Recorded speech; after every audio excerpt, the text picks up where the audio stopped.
Dear student, एकदम simple straight forward, बहुत छोटा सा कंसेप्ट वाला क्वेश्चन जेई का पूछा हुआ है। ओके, अब देखिए इसमें क्या दिया है, a capacitor is charge by battery, okay, Q1. Now the battery is disconnected and a dielectric slab of dielectric constant K is inserted between the gaps of the plates. Now the charge of the capacitor is Q2. Find Q1 by Q2. देखिए जब battery से charge कर दिए तो capacitor में charge आ गया Q1।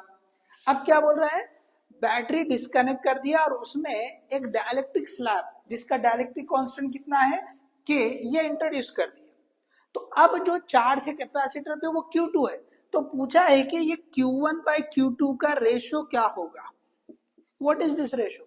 देखिए battery तो डिस्कनेक्ट कर दिए, तो अब तो और चार्ज दे नहीं रहे हैं, इसका मतलब पहले जितना चार्ज था अभी भी उतना रहेगा, मतलब Q1 और Q2 दोनों सेम है। तो Q1 और Q2 दोनों सेम है, so what will be the ratio, that will be 1। So this is your answer. तो बहुत सिंपल कंसेप्ट से करेंगे तो बिल्कुल आप जो है ना बस 2 सेकंड में आंसर था आपका।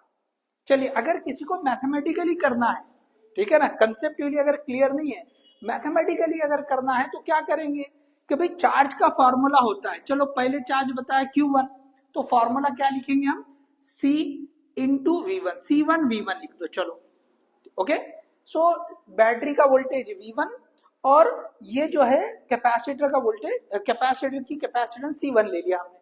अब जब बैटरी को डिस्कनेक्ट कर दिया, डायलेक्ट्रिक स्लैब लगा दिए, तो हम जब चार्ज ले रहे हैं, सपोज जब हो गया Q2, तो अब जब डायलेक्ट्रिक इंट्रोड्यूस कर रहे हैं तो कैपेसिटेंस C2 हो जाएगा।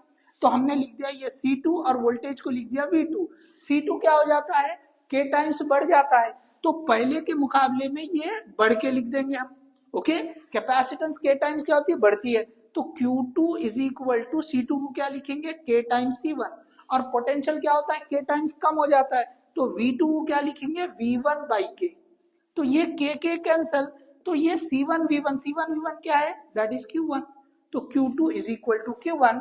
सो this option A is correct one. Okay.